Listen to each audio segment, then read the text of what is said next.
Hey friends, this is the Ms. Wolfie from our half-acre homestead. Well, the roosters got particularly noisy today.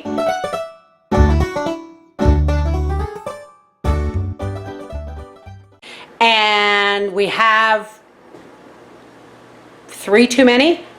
So, Papa has gone out and dispatched them, and he's skinning them because we don't need the skin, right? It's just more fat. He's skinning them and he's going to bring them in, and we are going to can them. A couple of days process, but let's get started. In my biggest pressure canner, I have some onions that were going soft. Let's get rid of that piece. Some onions that were going soft. I'm just popping the centers out of them because they were brown. Don't waste your really good vegetables on this. Go through your drawer. Go through your fridge. These are carrots that I just got from the 35-pound bag for $7. They're deer carrots. They're small this year, which is going to make them really easy for me to hand chop. So I've got, I don't know, a pound of carrots in there, a pound of onions, a pound of celery. This celery was in my fridge and it was getting a little limp, so in it goes. I'm going to add just about a tablespoon of coarse pickling salt and about a gallon of water, depending on how many roosters you're going to do. Okay. Oh God, he's got to be 8-9 pounds. I just had Daddy skin them because, well, we don't need the skin, and we're just going to cut right through here up towards the breastbone, and that way we're not nicking any intestines or anything of the like. And I'm going to actually, this doesn't have to be pretty, so I'm actually going to go down a little bit further so I can get my hand in better. And in goes the hand. And you want to run your fingers in along the breastbone all the way to the crop until they darn near come out the top. Hook your fingers, wave them back and forth a couple of times, because you'll feel tendon stuff breaking and tissue breaking away from the wall of the cavity. And then, oh, I'm going to go in by the side. That's even better. Oh. Oh. I mentioned how much I hate this job. And it's not because it's nasty and slimy. It's because it's painful. Now look at that, folks. That is one rooster testicle. That's almost the size of a man's. Cheese and crackers. I don't want to see. I've done this without breaking any of the intestines. Now I'm going to find the base of his bone here at the base of his leg, and I'm going to just go right up beside it as if I was spatchcocking this bugger. Make sure you put them in the dishwasher when you're done, folks. Safety first and always. And then we go back and cut right off at the tail.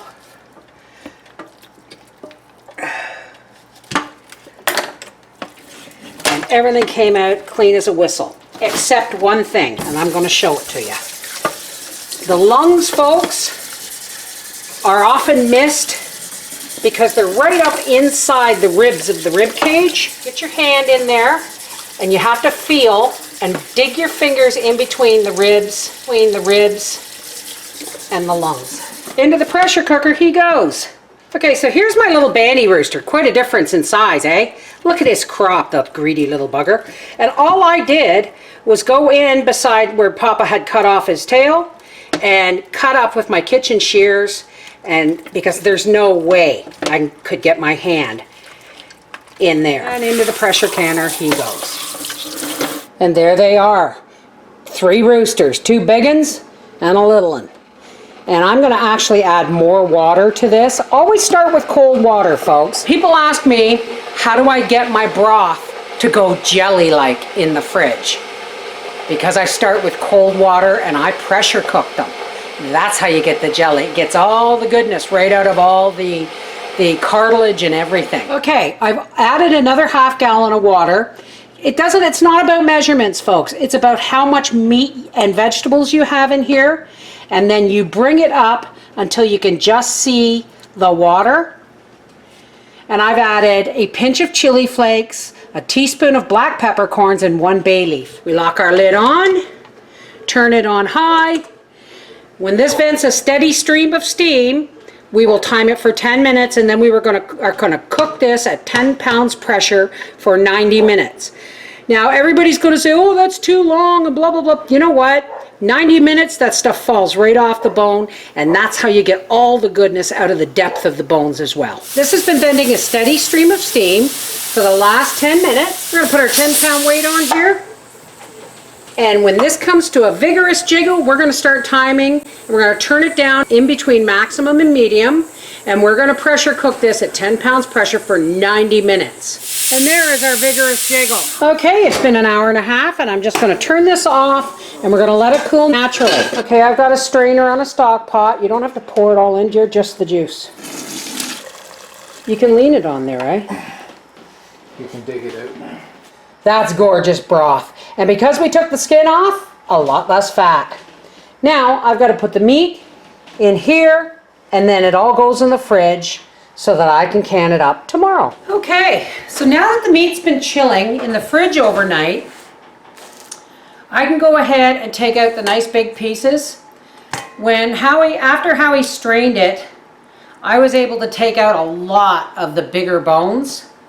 But now I got to make sure there's no bones in here. So I'm just going to pick through the meat, and I'm going to try and leave it intact as much as possible, because, well, then you have more options when you go to cook it after canning.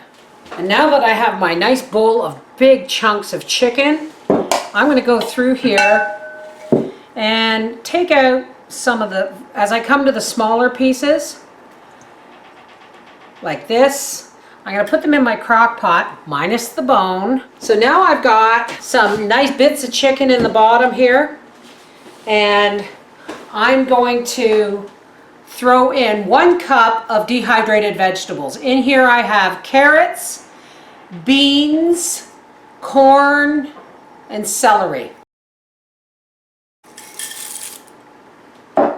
4 cups of the look at this chicken stock, folks. This is from these pressure cooked roosters. I'm going to put that in there. And because we're only a couple of hours from supper, I'm going to put my crock pot on high.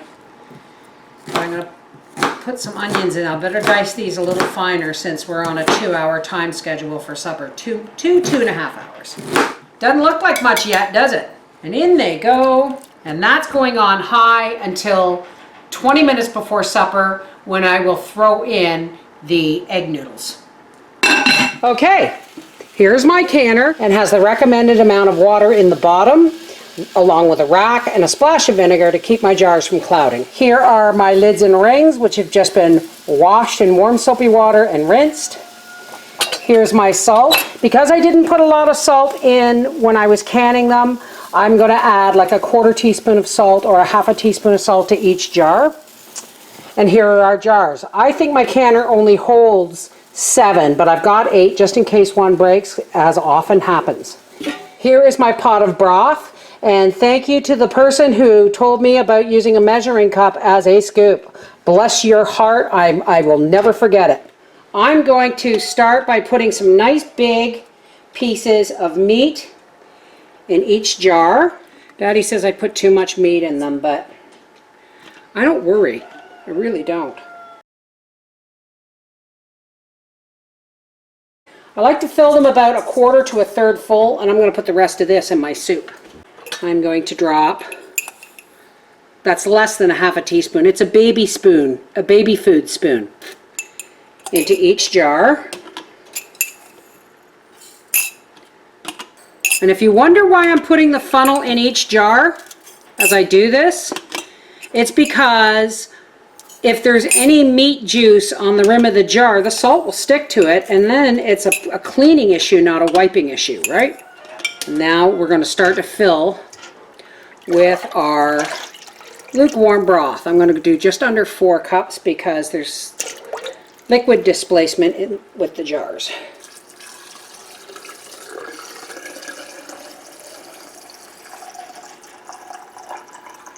To 1 inch from the top. Always, always debubble Always, always wipe your rims with a clean, damp paper towel. And on the lid goes. And into the canner that goes. Isn't that beautiful? And when you're canning meat products with that have fat in them, there is not a lot of fat in this recipe because we skinned the chickens. Put a little bit of vinegar in the water on your rag, and that will help create a barrier for fat not to pass. All right, when I get these done and in the canner, we'll be back. I just heard the inevitable click, and I can't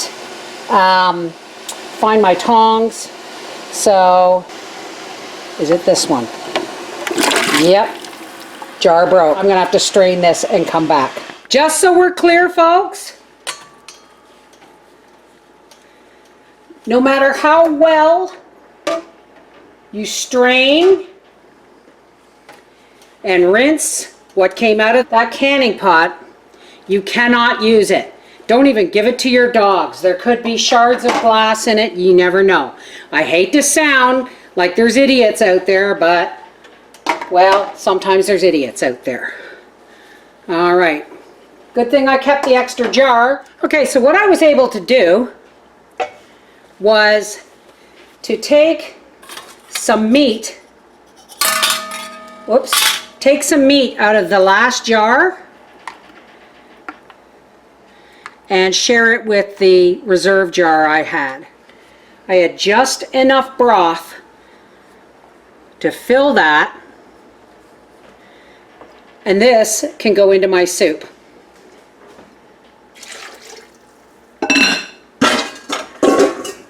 All right, I'm gonna have to wash another lid, but the canner's gonna be full, and as my mother used to say, enough is as good as a feast. Okay. Our canner is ready. Yes, this is the one I cooked the roosters in. And yes, it's been thoroughly cleaned. Also, remember when I told you about soaking these in vinegar? You may want to clean this with vinegar too, inside and out, because it can also build up. There's ridges in this spout. All right, so as soon as this vents a steady stream of steam for 10 minutes, we're going to put our 10-pound weight on.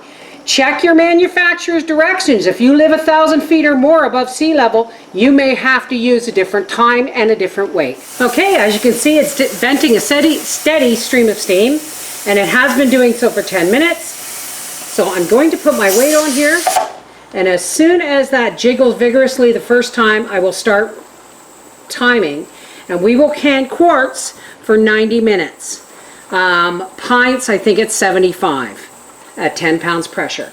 But we will also, as soon as that jiggles, turn it down to just between medium and maximum. There's our first vigorous jiggle. And I'm going to turn this down to between medium and maximum. And now I start timing for 90 minutes. Okay, well my soup is not quite bubbling yet. But I'm going to go ahead and put the noodles in anyway because they're frozen. So I don't want to get it up to bubbling just to have it fall back down again. So I'm just going to put them in now. Just a handful or two of my frozen homemade noodles. That's going to be ready, I'm going to say, in about an hour. Okay, Papa and I are watching the Quebec debate because it's in English. So, oh, look at this beautiful soup. Isn't that gorgeous? Yes, I peppered it. This is rooster soup. Rooster soup. Rooster noodle soup. Very tasty. Thanks, baby. Another thumbs up from Papa on rooster noodle soup. Okay, our button has gone down. We have shut our canner off and it's still hot, but we're going to let it cool naturally. Now this is really important. Do not jiggle your weight. Do not plunge it into cold water or anything to try and release the pressure. The cooling process, when you let it cool naturally, is a part of the cooking process. So please just turn it off and let it cool down until it's warm enough or cool enough to the touch that you can open it safely. So there it is. 7 quarts of still bubbling, wonderful Rooster in broth. Just want to show you, this is a bowl of that turkey noodle soup. It was left over and I put it in the fridge. I want to show you, look at it folks, it's jelly. It's jelly. Isn't that beautiful? This is the Mrs. Wolfie from our half-acre homestead saying, can you say cockaliki soup? I can. Take care. God bless.